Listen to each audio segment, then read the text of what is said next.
Doctor सीमा मलिक, प्रवक्ता NCP, हमारे साथ इस चर्चा का हिस्सा।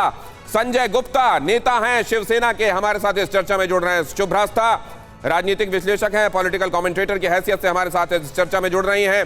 विकास गुप्ता, राजनीतिक विश्लेषक हैं, कांग्रेस की तरफ झुकाव उनका लोग जानते हैं। अब जरा मैं ये बात समझना चाहता हूं कि ये रातों रात तो हुआ नहीं, उद्धव जी को पता कैसे नहीं चला? संजय गुप्ता जी। देखिए, जो बात आज एक नाथ शिंदे साहब कह रहे हैं वो बात हमारी पार्टी में समय समय पर हमारी पार्टी के नेता कहते रहे हैं।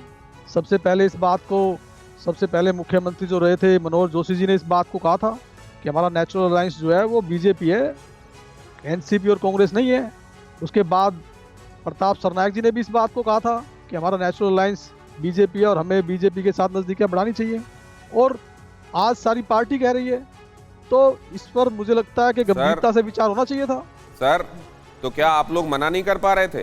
क्या आप कांग्रेस को और एनसीपी को ये कह नहीं पा रहे थे कि देखिए आपके साथ हमारा अलायंस नेचुरल नहीं है और हम आपके साथ अब सरकार आगे नहीं चला पाएंगे? इतने दिनों बाद ये समझ में क्यों आया कुछ लोगों को? 2 साल तो कोविड ही चलता रहा है, जब से सरकार बनी है तब से। तो मतलब आप क्या कह रहे हैं, उद्धव खुद भी यही चाह रहे थे? देखिए, एक गुस्सा था बीजेपी के खिलाफ, जो वायदा उन्होंने पूरा नहीं किया था, इसी कारण उद्धव जी। नहीं, तो ये गुस्सा उद्धव जी के स्वरों में, उनकी बातों में क्यों नहीं दिख रहा था? देखिए, हमारी पार्टी के ज्यादातर नेता इसी बात को चाहते हैं कि शिवसेना बीजेपी के साथ ही सरकार बनाए। तो चलिए खुलकर बता दीजिए, क्या उद्धव ये चाहते थे कि उनको मना ना करना पड़े, कोई और ये काम कर दे उन्हीं की पार्टी का? देखिए, इतने भावनात्मक संदेश को सुनने के बाद भी अगर आप इस तरह की बात करें तो फिर आप अपनी बात को कॉन्ट्रडिक्ट कर रहे हैं ना सर। अगर ये इतने दिनों से चल रहा था, उद्धव उस पार्टी के एक तरीके से सब कुछ हैं और वो इस बात को नहीं समझ रहे थे, बात समझ में नहीं आती है, तो फिर ये बात बिल्कुल जो सत्ता के लिए आइडियोलॉजी को किनारे रखने की बात भारतीय जनता पार्टी जो कहती है वो कर रही थी शिवसेना। आइडियोलॉजी को शिवसेना ने कभी भी एक तरफ नहीं रखा, मगर हम आइडियोलॉजी पर कितने भी दावे क्यों ना ठोकते रहे, अगर गठबंधन में हम कांग्रेस के साथ हैं तो लोग इस बात को नहीं मानते, क्योंकि कांग्रेस ने हमेशा ही हिंदुत्व विरोधी राजनीति की है और शिवसेना ने हमेशा हिंदुत्व की राजनीति की है। और शिवसेना एक ऐसी पॉलिटिकल पार्टी है जिसने कभी भी एक से दूसरे को सपोर्ट करनी चाहिए, तभी तो लोग उससे कन्विंस होंगे। आपने कहा देखिए हम नहीं थे, हमारा नेचुरल अलायंस नहीं है, फिर भी आपने सरकार बनाई। आप कह रहे हैं कि उद्धव जी को यह बात पता रही लेकिन उन्होंने कोई कदम नहीं उठाया, दूसरों को, एकनाथ शिंदे को सूरत और फिर गुवाहाटी जाके बैठना पड़ा ये बात बताने के लिए। और आज भी एकनाथ शिंदे को पानी पी कर कोस रहे हैं वो लोग। एकनाथ शिंदे एक तरीके से वही बात कह रहे हैं जो आप कह रहे हैं, लेकिन उनको कहा जा रहा है कि तुम आके वापस आओ, महाराष्ट्र में तुमको देख लेंगे। तो सर आप अपनी ही बातों को जरा समझाइए ना, ये कैसे कन्विंस हो लोग?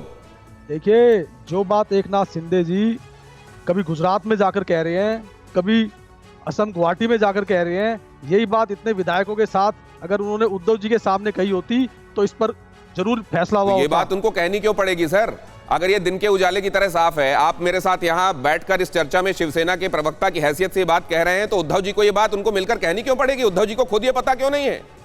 और उद्धव फिर यही सोचने वाली बात है कि उनको इतना क्यों नाराज करना पड़ा कि वो महाराष्ट्र में कहीं बैठकर नाराजगी जता लेते हो, बाहर क्यों चले गए? मैं आपके पास लौटता हूं, जरा आपकी बात कितनी गले उतरती है जरा ये समझने के लिए चलते हैं पहले। सीमा मलिक जी, ये अप्राकृतिक कह लिया जाए, नेचुरल को तो यही कहेंगे जो नेचुरल ना हो। ये अलायंस था लेकिन आप लोगों ने किया और उसकी यही परिणति होनी थी।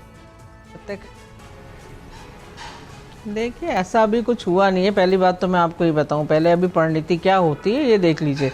इतनी जल्दी मचाने की और इतनी खुश होने की अभी जरूरत नहीं है। मैं सभी को बोलूंगी। मैं तो तथ्यों पे बात कर रहा हूं। जहां तक हाँ नहीं, मैं देखिए संजय निरुपम जी ने जो भी बोला हो, मैं ये नहीं कह रही, अभी वेट एंड वॉच करिए। तो मैं देखिए, सबसे पहली चीज़ ये है कि उनको अपनी आप जितनी भी फोटो भेज लीजिए, वीडियो भेज लीजिए, कुछ भी कर लीजिए, but they will have to prove their majority on the floor of the house. And उसके अच्छा, आप ये बताइए, संजय गुप्ता जी जो कह रहे हैं वो सही कह रहे हैं, गलत कह रहे हैं? जहाँ तक जैसे संजय गुप्ता जी की बात, जी देखिए, संजय गुप्ता जी जो कह रहे हैं उनके सुर बिल्कुल बदले हुए हैं। मैंने 1-2 दिन से टीवी पे सुन रही हूँ और मुझे पता नहीं लग पा रहा है कि वो शिंदे ग्रुप की तरफ से बोल रहे हैं या इस साइड से बोल रहे हैं। शायद आप मतलब अपने ही बिल्कुल कॉन्ट्राडिक्टरी स्टेटमेंट्स वो दे रहे हैं। तो देखिए, बीइंग अ किसकी तरफ से है आप? एक सेकंड पूछ ही लेता हूं, दूध का दूध पानी हो जाए। किसकी तरफ से है आप संजय जी? किसको पता? क्योंकि आ रहा हूं सीमा जी, आ रहा हूं। यहाँ तुरंत निपटाना होना चाहिए ना, दर्शक समझना चाहते हैं इस बात को जो आपने सवाल उठाया। किसकी तरफ है आप संजय जी? सही बात की तरफ, जो बात एकनाथ शिंदे जी कह रहे हैं वो बात सही है, मगर तरीका गलत है। जिस तरीके से वो कर रहे हैं तो उद्धव जी के सामने जाकर के हाँ, बोलनी मगर चाहिए। कल तक आप उधर बोल रहे थे, कल तक आप उधर बोल रहे थे। क्या बोल रहा था मैं? हाँ, तो कुछ भी बोल दो, चलो मैंने ठीक है। नहीं मैंने ये बोला, संजय जी, मैंने हमेशा not it was not expected from you. नहीं मेरी बात देखिए। सुनिए, मैंने बोला क्या है, आप उसके बाद अपनी चलिए आप प्रतिक्रिया छोड़िए, देना। मुझे आपसे कोई बहस नहीं पहले- करनी, मैं मुझे समझ नहीं आया इसलिए बता मैंने तो पूछा दीजिए। कि आप क्या हाँ, तो मैं किस- बता किस तो दूं side कि हैं, मैं तो क्या clear कह रहा हो गया हूँ। ना। आप जब तक जी। मेरी बात सुनेंगे नहीं तब तक क्या कैसे पाएंगी?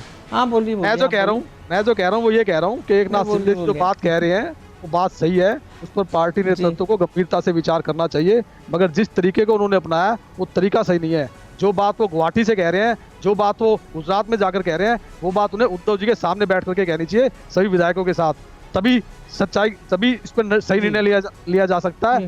जिस तरीके से वो कर रहे हैं वो तरीका ठीक नहीं है।